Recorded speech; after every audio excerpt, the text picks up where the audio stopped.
welcome to another Doctor Who Classic Series action figure review. In today's review I am looking at the latest Classic Series exclusive from Underground Toys and Forbidden Planet, which is the Image of the Fendahl set. Now a lot of you are probably thinking, well hang on a minute, you've not reviewed the Keeper of Traken set yet. And you're quite right, I haven't reviewed the Keeper of Traken set yet, but I do have it. Because as you can see, it's there. There's the Melker, there's the Master, there's Tom, and up there, over there, is the Grandfather Clock, and another Keeper of Traken Tom. You're probably wondering, why do I have a second Keeper of Traken Tom, and why haven't I reviewed that, why am I not reviewing that set now? Well basically, my set arrived, and two of the figures, the Master and the Fourth Doctor, were damaged. And I got in contact about the Master, and they said, oh, we'll send you another Master. And then I noticed that the Tom was damaged, well, it was faulty, it wasn't made properly, and nothing was said. And I had a delivery on which I thought was going to be my replacement Master, and they ended up sending me another Tom.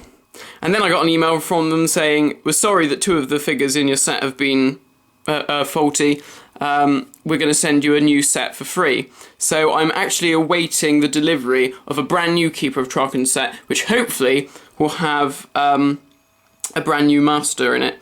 So then I'll have a set of all perfect figures. So I shall explain what exactly the faults were with those when I come to review the set next week. So in the meantime, I'm going to go ahead with this release, which is of course the Image of the Fendahl set, and as you can see the set includes a Fendalien, another variant of Leela, which I sort of joked about at the end of the Invasion of Time review. I sort of said, oh, I expect we'll end up seeing a Fendalien and Leela set, and I didn't actually know, for anyone who's wondering. I had no idea that this set was coming out.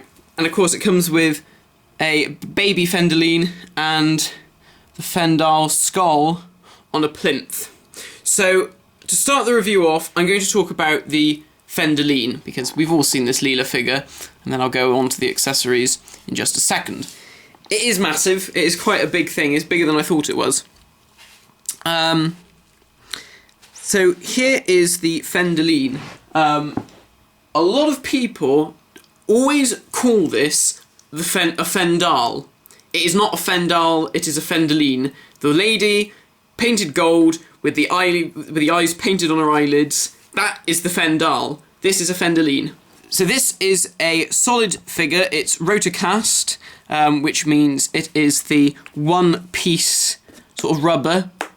It's hollow, as you can see, it's got the hole in the bottom, which shows it is rotocast, because it's cheap, and it has no articulation except this at the back, which is the tail, which can move up and down. To be honest, I don't know why they bothered with that, really. I mean, that may have just been partly to do with the construction. It may not necessarily really need to be articulation as such. I do worry, because it doesn't really bend that well. And if you bend it that way, it doesn't really do much. I suppose if you did an animation, you could have them moving up and down or something. But that is it. I mean, it doesn't do anything. It is merely display. But saying that, it is really good. It's really, really lovely sculpt. The paint apps are really nice. You have it's been moulded in a green plastic, and then you have this sort of lovely texture which reflects the look of the latex or the rubber of the actual monster.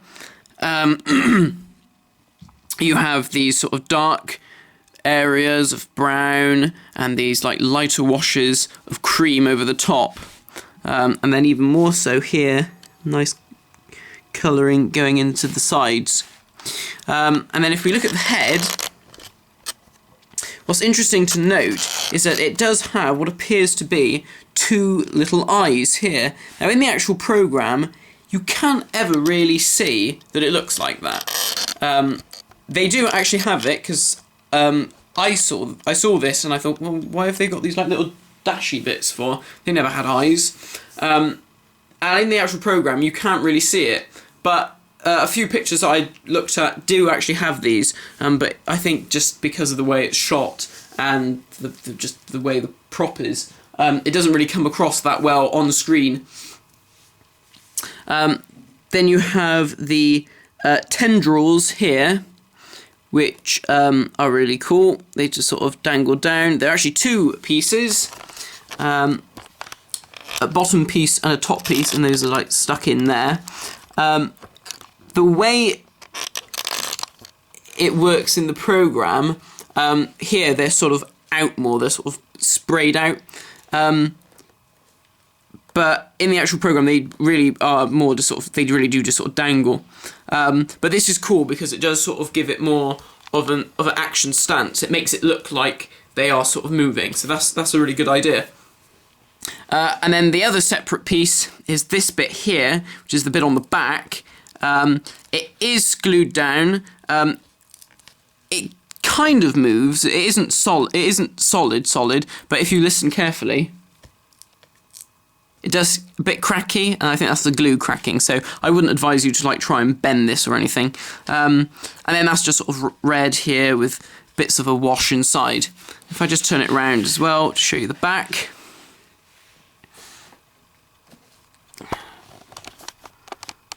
There we go. So it is a really, really big thing. It is massive in comparison to a figure, and it is really nice. When I saw it, I thought, oh, that's quite cool, and I was happy to see it. But I did sort of worry, I was like, oh, well, it is only a rotocast figure. But actually, I really, really do like it, because it is a very striking monster. It does look really good. It really does stand out.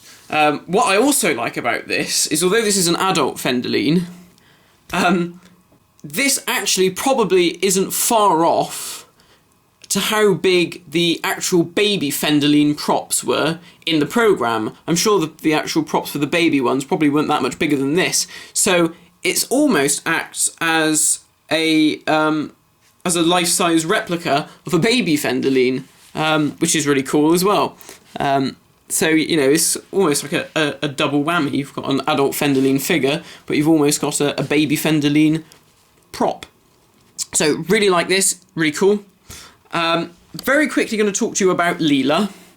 Now, as you all know, I wasn't happy to see another Leela, because I'd had my fill of Leela figures of late. The first one was really nice. The second one was, oh, okay, that's cool, but, you know, don't want to see any more. And then, of course, we get this one.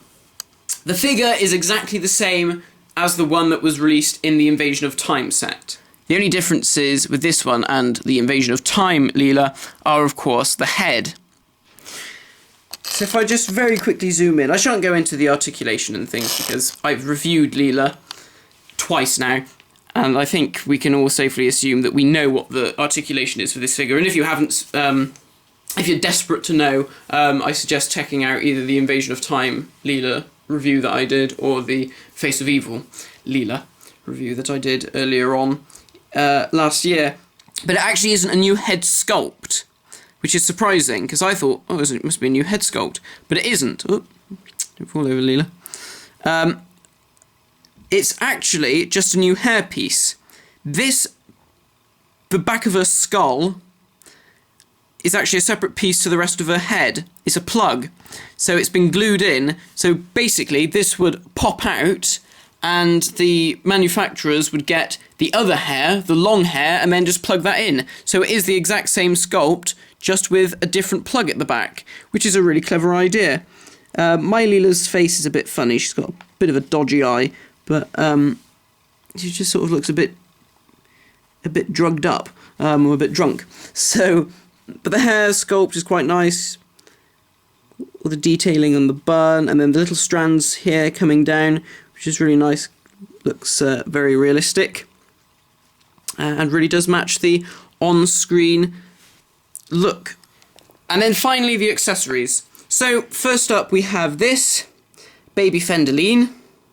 It's basically the same as the adult one in miniature, although the tail is on the opposite side. If I just zoom in, and that's really nicely done. the applications are very similar to the adult Fendalien, but it doesn't have the same texture. But really nice, cool little accessory. Glad they did that. But what's really cool is this, which I didn't expect them to do. I have to say that Character Options have been going quite above and beyond, actually, with some of the accessories, which is nice. We have the Fendahl skull and a plinth.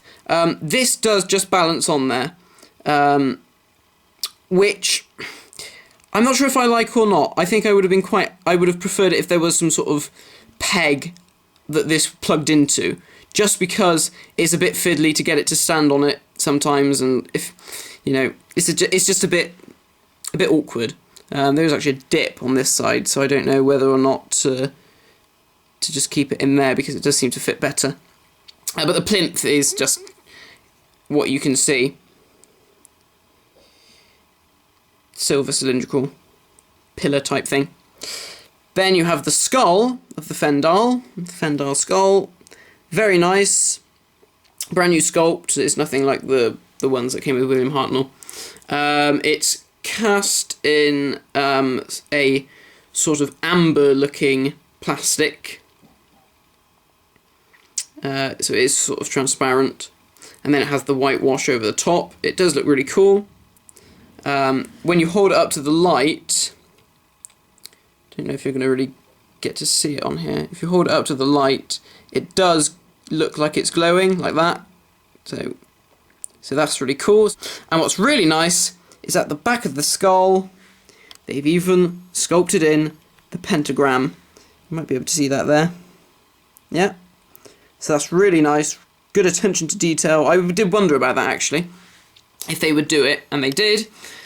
And I'm really glad they did. So, all in all, I really, really do like this set. It's a really nice set of figures. I really love the Fendalien.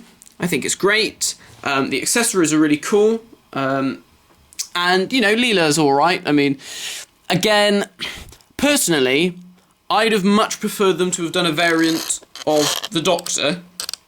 I'd have rather have had Tom in his brown coat with a different scarf. They could have really just used the City of Death Doctor and repainted it. Or really, what would have been even better would have been the Fendahl herself. That would have been great, but that would have been a completely brand new sculpt, and it just wouldn't have happened. So this is a really nice set. If you haven't got any of the previous Leelas, I would probably say maybe go with this one, actually, because as much as I do like the Sontaran and I do like Storr, I really do like this Fendalien, and I think that's just because it's so different from anything else. So thank you very much for watching this review, guys. Again, I apologise that the Keeper of Traken set, I haven't reviewed it, but like I said, there were problems with my order. So as soon as I receive the new set, the decent set, I shall be reviewing that. And it is a good set, even though mine were damaged. I really do like it. I do like the Keeper of Traken set, but I will go into detail about why I'll show you what was wrong with mine. And one particular thing was quite bad. It was terrible, really. So thank you for watching this. So my next review will be the Keeper of Traken set. I apologise once again that I haven't done it. And then after that, the next review will more than likely be the Peri Rogue Cyberman set from Attack of the Cybermen. After that, it will probably be the Emperor Davros and Destroyed Imperial Dalek set from Remembrance of the Daleks. And I'm sure most of you have probably seen it now. I alluded to the fact that I knew about it on my channel before the picture was leaked. The Seeds of Doom set, which is the Fourth Doctor and Crinoid, which we've all been waiting for a long time. Irritatingly, I've already filmed my Crinoid story and made a custom. So, always the way, I make a custom and then they release the figure. So, thanks for watching this review, guys, and I shall see you in my next review, which will be up next week, hopefully, which will be for the Keeper of Traken.